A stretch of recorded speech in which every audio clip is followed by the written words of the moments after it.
الحمدللہ اللہ تعالیٰ کا لاکھ لاکھ شکر ہے کہ مالک ملک نے اپنی یاد کی توفیق اور موقع عطا فرمایا۔ لاکھوں اور کروڑوں درود حضرت محمد مصطفیٰ صلی اللہ علیہ وآلہ وسلم پر، جن کے طفیل مالک الملک نے یہ مہربانی عطا فرمائی۔ سامعین کرام، اللہ تعالیٰ نے قرآن پاک میں ارشاد فرمایا، اعوذ باللہ من الشیطان الرجیم، بسم اللہ الرحمن الرحیم۔ اے محمد صلی اللہ علیہ وآلہ وسلم، آپ ان لوگوں کو خوشخبری سنائیں جو ایمان لے آئے اور انہوں نے نیک عمل کیے کہ ان کے لیے جنت تیار ہے جس کے نیچے نہریں بہہ رہی ہیں، اور ان کو اس میں جب پھل کھلائے جائیں گے تو ان کو دیکھ کر وہ کہیں گے کہ ان کو تو ہم نے پہلے بھی کھایا ہے، یا ان کی شکل بھی اس طرح ہے، اور وہ شکل میں اسے ملتا جلتا اس کو دیا گیا ہوگا، اور ان کے لیے ان باغوں میں پاک بیویاں ہوں گی، اور وہ اس میں ہمیشہ ہمیشہ کے لیے رہیں گے۔ یہاں اللہ تعالیٰ نے اپنے اس ارشاد پاک میں نبی پاک صلی اللہ علیہ وآلہ وسلم کے ذریعے اپنے بندوں کو خوشخبری عطا فرمائی، جنہوں نے نبی پاک صلی اللہ علیہ وآلہ وسلم کے حکم کو مان لیا اور حضور پاک صلی اللہ علیہ وآلہ وسلم کے فرمان پر یقین کر لیا اور اپنے اعمال کو درست کر لیا۔ یہ بات سمجھنے والی ہے کہ جو بھی پیغام مخلوق خدا کو دیا گیا ہے وہ نبی پاک صلی اللہ علیہ وآلہ وسلم کے ذریعے ہی دیا گیا ہے۔ اگر ڈر سنایا گیا ہے تب بھی حضور پاک صلی اللہ علیہ وآلہ وسلم کے ذریعے، اور اگر خوشخبری دی گئی ہے تب بھی حضور پاک صلی اللہ علیہ وآلہ وسلم کے ذریعے۔ گویا مخلوق کی نجات کو حضور پاک صلی اللہ علیہ وآلہ وسلم کی غیر مشروط اطاعت سے وابستہ کیا گیا ہے، اور بار بار یہ بات دہرائی گئی ہے تاکہ لوگوں کے ذہنوں میں یہ بات بیٹھ جائے کہ نبی پاک صلی اللہ علیہ وآلہ وسلم کے سوا کوئی ذریعہ اور کوئی چارہ نہیں۔ خدا کو راضی کرنے کا بھی یہی ذریعہ اور طریقہ ہے، اور اللہ تعالیٰ سے ڈرنے کا بھی یہی ذریعہ اور طریقہ ہے۔ اللہ تعالیٰ کے احکام سننے اور سمجھنے کا بھی یہی طریقہ اور ذریعہ ہے۔ حضور پاک صلی اللہ علیہ وآلہ وسلم کی نافرمانی اور حضور پاک صلی اللہ علیہ وآلہ وسلم سے دوری اللہ تعالیٰ کی ناراضگی کا باعث بنے گی۔ یہاں بھی اللہ تعالیٰ نے حضور پاک صلی اللہ علیہ وآلہ وسلم کے ذریعے خوشخبری سنائی کہ دیکھو، ایسی بات نہیں کہ اگر تم نے میرے پاک نبی صلی اللہ علیہ وآلہ وسلم کی بات پر یقین کر لیا کہ وہ حق اور سچ فرمان سنا رہے ہیں تو پھر تم ایسے ہی رہو گے۔ نہیں، ہرگز نہیں، تمہیں اس کی جزا دی جائے گی، اور وہ بہت ہی اعلیٰ ہے۔ تمہیں ایک ایسی زندگی سے نوازا جائے گا جو ہمیشہ ہمیشہ کی زندگی ہے، اور تمہارا ٹھکانہ اس عریض اور وسیع باغ میں بنایا جائے گا جسے جنت کہا جاتا ہے، جہاں تمہاری ہر ضرورت کو پورا کیا جائے گا۔ جو تم سوچو گے، جو تم خیال کرو گے، وہ تمہارے سامنے موجود ہوگا، اور کھانے پینے، پہننے اور استعمال کی جو چیزیں تمہیں یہاں مرغوب ہیں وہ ساری کی ساری وہاں اعلیٰ درجے کی موجود ہوں گی، اور انہیں تم دیکھ کر اس طرح کہو گے کہ یہ چیزیں تو ہم نے پہلے بھی دیکھی اور استعمال کی ہیں، لیکن ان کے ذائقے میں اور افادیت میں بہت بڑا فرق ہوگا۔ یہ تو صرف دنیا میں اس کی نقل ہے، اور ان کا جو ذائقہ، جو افادیت وہاں ہوگی وہ اس سے کئی گنا زیادہ ہوگی۔ اور تم جب ان سب چیزوں کو استعمال کرو گے تو ایسا نہیں ہوگا کہ تمہارا دل بھر گیا اور تم اب پھر کھانا نہیں چاہتے یا استعمال کرنا نہیں چاہتے، بلکہ وہ ساری چیزیں خود بخود ہضم ہوں گی، اور تمہیں پیشاب اور بول و براز کی بھی ضرورت نہیں ہوگی۔ ہر چیز خود بخود ختم ہوتی جائے گی، اور جو تم چاہو گے اسی طرح ہوتا چلا جائے گا۔ پھر تمہارے لیے حکم ہوگا کہ تم اب اس میں ہمیشہ ہمیشہ کے لیے ٹھہرو گے۔ یہ جزا اور یہ انعام صرف ان لوگوں کے لیے ہے جنہوں نے اللہ تعالیٰ کے حکم کو مانا اور نبی پاک صلی اللہ علیہ وآلہ وسلم کے فرمان پر یقین کیا کہ اللہ تعالیٰ نے حکم دیا ہے، یہ اللہ تعالیٰ کا فرمان ہے۔ اللہ تعالیٰ نے پہلے فرما دیا ہے کہ اس کے برعکس جو نہیں مانیں گے ان کے لیے ایسی دوزخ تیار ہے جس کا ایندھن انسان اور پتھر ہیں، اور ان منکرین کو اس میں ڈالا جائے گا۔ اب بات سمجھنے والی یہ ہے کہ وہ لوگ جنہوں نے نبی پاک صلی اللہ علیہ وآلہ وسلم کے فرمان پر یقین کر کے اللہ تعالیٰ کے حکم کو مانا اور اس کے حکم کے مطابق اپنے اعمال کو درست کیا اور جنت کو انعام کے طور پر حاصل کر لیا، اب وہ نبی پاک صلی اللہ علیہ وآلہ وسلم سے فارغ ہو کر صرف وہاں عیش و عشرت میں ہی رہیں گے، یا ان کا تعلق حضور پاک صلی اللہ علیہ وآلہ وسلم سے اسی طرح رہے گا جس طرح دنیا میں تھا۔ اس کے لیے نبی پاک صلی اللہ علیہ وآلہ وسلم نے فرما دیا کہ جب کوئی جنتی جنت میں جائے گا تو دیکھے گا وہاں 70,000 باغ، اور ہر باغ میں 70,000 درخت، اور ہر درخت کے ساتھ 70,000 پتے، اور ہر پتے پر لکھا ہوا ہوگا کہ لا الہ الا اللہ محمد الرسول اللہ،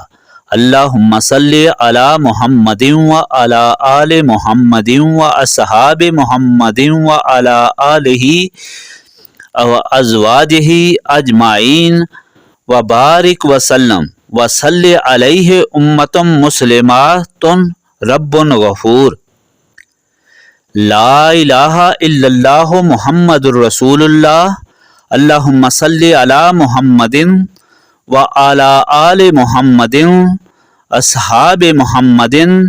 علی ازواجہ اجمعین و بارک وسلم و صلی علیہ امت مسلمات رب غفور۔ ہر جنتی ہر پتے پر لکھا ہوا یہ دیکھے گا، یعنی وہاں یہ لکھا ہوا ہوگا کہ اللہ تعالیٰ وحدہ لا شریک ہے اور اس کے رسول نبی پاک صلی اللہ علیہ وآلہ وسلم ہیں۔ اب تم یہاں بھی نبی پاک صلی اللہ علیہ وآلہ وسلم پر درود بھیجتے رہو، اور ساتھ یہ لکھا ہوا ہوگا کہ گناہ گار امت کا بخشنے والا رب، یعنی نبی پاک صلی اللہ علیہ وآلہ وسلم کی امت جو بخشی گئی ہے، جو اس کو جنت ملی ہے، جو اس کو انعام ملا ہے، یہ اس لیے نہیں ملا کہ ان کے اعمال ایسے تھے، یہ ان کو ملنا چاہیے تھا، ایسا ہرگز نہیں، بلکہ یہ سب کچھ اللہ تعالیٰ کے فضل سے ہوگا۔ حدیث پاک میں آیا ہے کہ جب انسان کے اعمال وزن کیے جائیں گے تو اللہ تعالیٰ کی ایک مہربانی کے بدلے میں انسان کی ساری نیکیاں ختم ہو جائیں گی، اور اس وقت انسان حیران و پریشان ہو جائے گا۔ اللہ تعالیٰ کے فضل و کرم سے اسے معاف فرمایا جائے گا اور اس پر مہربانی کی جائے گی۔ تو جہاں ہر انسان اپنی آنکھوں سے دیکھ لے گا کہ میں جو جنت میں آیا ہوں، مجھے جو انعام ملے ہیں، یہ میرے اعمال کی وجہ سے نہیں، بلکہ یہاں سامنے ہر ایک پتے پر لکھا ہوا ہے کہ امت مسلمات رب غفور، گنہگار امت کا بخشنے والا رب، یعنی ہم تو دنیا میں گنہگار تھے، نالائق تھے، نکمے تھے، اللہ تعالیٰ کے احسانات کا بدلہ ادا ہی نہیں کر سکتے تھے، شکریہ ادا ہی نہیں کر سکتے تھے۔ یہاں جو ہمیں انعام ملا ہے یہ اس لیے ملا ہے کہ اللہ تعالیٰ غفور الرحیم ہے، اور غفور الرحیم نے ہمیں اس لیے بخشا ہے کہ ہم محمد صلی اللہ علیہ وآلہ وسلم کی امت ہیں۔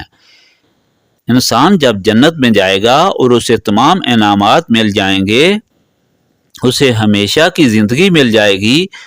اور وہ آرام میں ہوگا، اللہ تعالیٰ کی یاد میں ہوگا، تو وہاں بھی اسے نسبت رسولی صلی اللہ علیہ وآلہ وسلم کی ضرورت ہوگی۔ اس کا تعلق اللہ تعالیٰ نے نبی پاک صلی اللہ علیہ وآلہ وسلم سے وہاں بھی وابستہ کیا ہوا ہوگا، اور اسے یاد دلانے کے لیے اللہ تعالیٰ نے وہاں بھی ہر جگہ حضور پاک صلی اللہ علیہ وآلہ وسلم کا نام لکھا ہوا ہوگا۔ وہاں بھی انسان کو حضور پاک صلی اللہ علیہ وآلہ وسلم کی ذات اقدس اپنی بخشش کا ذریعہ نظر آئے گی، اور یہ خیال اسے دامن گیر رہے گا کہ کہیں وہ اس نسبت سے محروم نہ ہو جائے۔ گویا یہ معلوم ہوا کہ نسبت رسولی صلی اللہ علیہ وآلہ وسلم ہی وہ چیز ہے کہ جسے حاصل کرنے سے انسان دنیا میں اللہ تعالیٰ کا صحیح بندہ بن کر زندگی گزار سکتا ہے، کیونکہ یہ نسبت حاصل ہو تو اللہ تعالیٰ کے وہ انوار و تجلیات سینے میں پیدا ہوتے ہیں جن کے طفیل نباتات، حیوانات، جمادات ہر چیز تابع فرمان ہوتی ہے۔ جب انسان اس دنیا سے رخصت ہوتا ہے تو اسے جو معافی ملتی ہے وہ بھی نبی پاک صلی اللہ علیہ وآلہ وسلم کے ذریعے ہی ملتی ہے۔ قبر میں بھی نبی پاک صلی اللہ علیہ وآلہ وسلم کا دیدار کرایا جاتا ہے اور وہاں یہ فیصلہ کیا جاتا ہے کہ کیا وہ آدمی حضور پاک صلی اللہ علیہ وآلہ وسلم کو جانتا ہے یا نہیں جانتا۔ نسبت والے جن کا ہمیشہ تعلق ہوگا وہ تو اپنے پاک آقا صلی اللہ علیہ وآلہ وسلم کو جن سے نسبت زندگی بھر رہی فوراً پہچان لیں گے اور بخشش میں داخل ہو جائیں گے، اور جو نسبت سے محروم رہے وہ وہاں بھی بیگانگی کا اظہار کریں گے۔ اسی طرح جب قیامت کے میدان میں حاضر ہوں گے تو وہاں بھی نبی پاک صلی اللہ علیہ وآلہ وسلم کی شفاعت کے امیدوار صرف وہی ہوں گے جو نسبت رسولی صلی اللہ علیہ وآلہ وسلم رکھتے ہوں گے، اور اس کے بعد جب تمام فیصلے ہو جائیں گے،